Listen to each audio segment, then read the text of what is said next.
हिसाब एकदाच होणार, पण एकदम बरोबर होणार.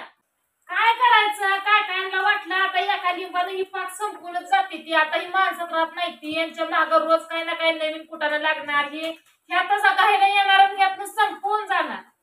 तर तसं नसतंय मित्रांनो, एक मार्ग बंद झाला तर एक मार्ग चालू राहतो. कारण की सगळं जरी दरवाजा बंद असलं तर एक दरवाजा हमेशा चालू असतो, ती म्हणजे आपल्या भगवंताचा.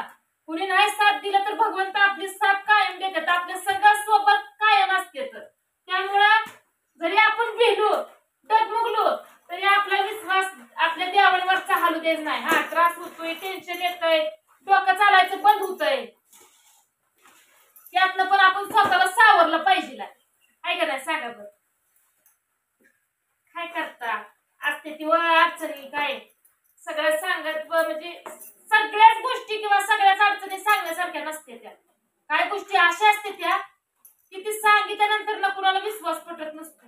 अशा सुद्धा काही गोष्टी असू शकते. माणसाच्या जीवनात अडचणी दररोज नवीन नवीन काय ना काय येते. त्या माणूस त्याच्यावर दुर्लक्ष करत आणि विश्वास ठेवत नाही. पण ज्यावेळेस खरंच स्वतः संग घटना घडते त्यावेळेस मात्र विश्वास ठेवायला लागतो. काय आमचं किती खेळ केला सगळ्यांना माहित आहे, कसा कसा खेळ केला, कसा कसा नाही. त्यातनं पण तसंच कट धरून शिना चालत आली इथपर्यंत. आणि आता कुठंतरी चांगलं व्हायला लागलं होतं तोपर्यंत आमच्या मागे दवाखाना,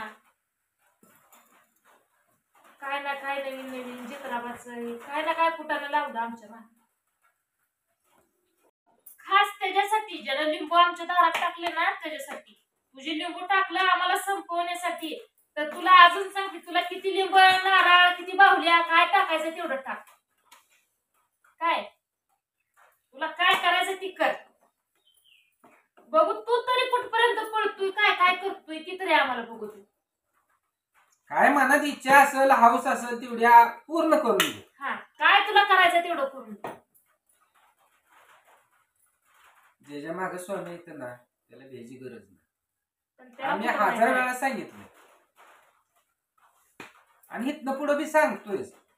काय तुम्हाला करायचं आहे, ज्यानं केलंय ना, अजून काय करायचं असेल करून घ्या. किती धाडीस म्हणायचं बहिणीनं त्याचं. लिंबू, नारळ काय काय काय त्याला टाकायचं त्यानं टाकलं केलं. पण मला काय म्हणायचं आहे, की अशी जी लोक करते ती का नाही, लिंबू टाक, कुठं काय टाक, त्याला काळ लाव, त्याला गुलाल लाव. माणूस ज्या वेळेस चौकाच्या खांद्यावर जातो त्यावेळेस काय लागतं, गुलालच लागत असतो. लागतो का नाही?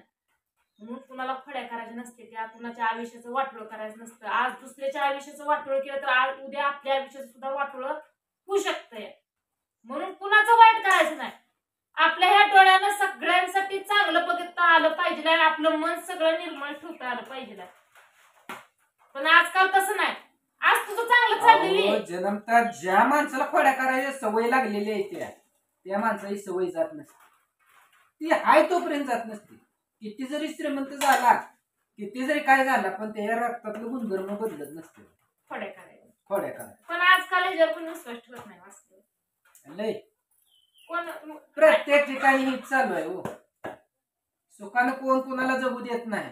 पण का म्हणते मी, जर सुखानं आता जर नीटनेटकं राहिलं, आपण तसल्यात काय केलं नाही किंवा गेलो नाही, करायचं खायचं कष्ट, कशाला वाईट नजरेनं लोकांकडे बघायचं. पण नजर आणि मन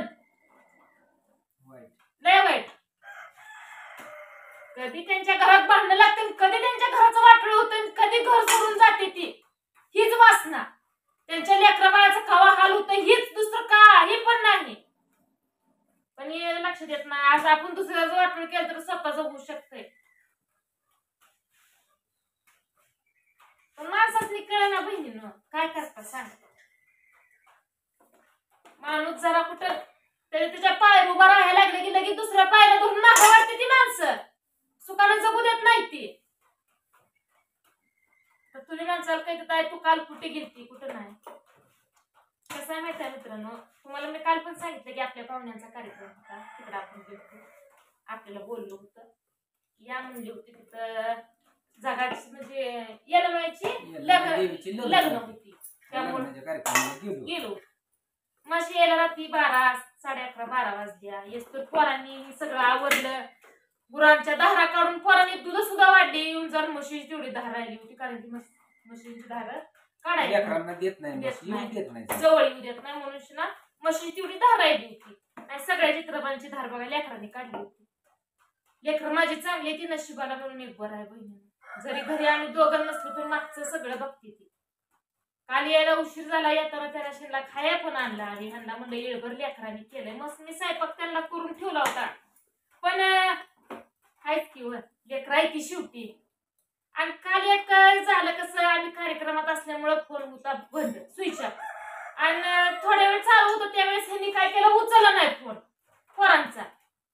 दादाला रडायला लागला की 1:30 वाजल्यापासून, कारण की 1:30ला माझा व्हिडिओ पडतो या. 1:30ला व्हिडिओ पडला नाही. मग का पडला नाही, मग मी फोन पण उचलला नाही. काय झालंय काय नाही, काळजी लागली पोराला. पोरगा तासभर रडत होत. परत त्यानं भावाला फोन केला, मग मी फोन उचलला नाही माम्या. ज्या वेळेस आम्ही फोन काढला बाहेर, फोन म्हणजे बाहेर ह्याने स्विच ऑफ करून टाकला होता. तिथं म्हणजे जरा रेंजची पण प्रॉब्लेम होती ना, बंदच केला फोन तिथं कार्यक्रमात. म्हणलं ही नको म्हणून बंद ठेवला होता. पोरगा तासभर रडलं. परत शेवटी 4 वाजता ह्याने स्विच ऑफ काढला. आणि 4 वाजता स्विच ऑफ काढल्या ह्याने मिस कॉल बघितलं पोरांचं. एवढं मिस कॉल आग पडल्या फोन लावतो तर दादा रडायला लागला. मी 1:30 वाजल्यापासून फोन लावतोय. म्हणला पप्पा फोन बंद आहे, काय झालं काय नाही, व्हिडिओ पण पडला नाही, कळायला मार्ग नाही, फोन का बंद केलता. लेकर खायला जीव आहे म्हणून काळजी करते ती. आणि रात्री आली अक्षरशः पळत दुनिया आली, मिठी मारली आली. म्हणून वाईट वाटतं बघ. लांबचा पल्ला आहे त्यामुळे त्यांच्या मनात पण बसलं वाईट का वाटतं. कुणाची लेकरं बाळ, सगळ्यांची लेकरं बाळ सुखात राहावं होती. कुणी कुणाला वाईट नजरेनं बघून अशा गावा डावा करून येते. हेच मला सांगायचंय सगळ्यांशी. सुखाची भाकर कडेवर जाते, लुबाड्याची भाकर कडेवर जात नाही. 4 दिवस सुख मिळतं त्यात, पण ते 4 दिवसाच्या पुढं लय मोठं दुःख असतंय, ते कळत नाही माणसाचं. म्हणून म्हणजे जी काय आहे ती त्यांच्या परिस्थितीत त्यांना सुखानं राहू द्या. कुणी पण असू द्या. कुणी कुणाला असं काळ जादून कुठं काय करण्यात, कुठं काय असलं करून काय मिळत नाही. त्याचं पुढं जाऊन लय बेकार, त्याचं पश्चाताप आहे, त्याचं लय पुढं जाऊन शिना डोंगर लय मोठा असतो. आपण काय जर केलं तर त्यातनं मार्ग निघत नाही. तर म्हणून शिना जिथं आहे तर राहावा. तुम्ही आता टाकलं, परत असं कुणाला करू नका. मी काय तुम्हाला असं काय करीन हे असलं म्हणत नाही. माझी 2 लेकरं आहे ती खाणारी माझ्या माग. मला माझ्या पोरासनी घडवायचं आहे. एक हात काळा केला दुसरा हात काळा झाल्याशिवाय राहत नाही बहिणीनं. त्यामुळे कुणाचं काळ करायचं नाही आपल्याला. जेवढं होता होईल एवढं आपल्याला सगळ्यांचं चांगलं होता होईल एवढं चांगलं सांगणं आणि चांगलं करणं ही आपलं धोरण आहे. काल तेवढी वेळभर टेन्शन नव्हतं, काय नव्हतं बघा. रिलॅक्स होती, आनंदात होती. पण जसं काय घरी आली की अजून चालू झालं माझ्या मागे. काय टेन्शन असेल, काय काय करणं आणि करणं निघते ती. जरी आपल्याकडे चूक नसली तर ती चालून आपल्याकडे चूक येणार. तुम्ही असं केलंय होणार का नाही होणार? होत असते ती. वेळ वाईट आपली असली ना चालून येतच असत. काय ना काय चालून येत. काय करता हा या परिस्थितीत सगळं लढती तरी पण अशी करते ती. सगळ्यांसंग हसून खेळून हाय, कोणाला वाईट वागळं बोलत नाही, तरी पण माझ्या सगळं वाईट घडतं या. मग तुम्हीच सांगा, चांगलं राहिल्यानंतर पण हेच मिळतंय आणि वाईट राहिल्यावर पण हेच मिळतंय. मग कुठलं निवडलं पाहिजे? चांगलंच निवडलं पाहिजे. ज्याच्या त्याच्या कर्माची फळं ज्याच्या त्याला मिळण्याशिवाय भाग नाही. मिळते त्याच्या कर्माची फळं. जे काय तुम्ही केलंय ते चुकणार नाही. सगळं काय लिहून ठेवते ती तिथं वर, खाली नाही वर. तुम्ही जे काय गुन्हा केला ना तिथल्या कोर्टातनं चुकचाल, पण वरच्या कोर्टातनं चुकणार नाही. त्यामुळे सावध राहा. तिथला कोर्ट सुट्टी देणार नाही जरी इथल्या कोर्टाने सुट्टी दिली तर. हिसाब एकदाच होणार. पण एकदम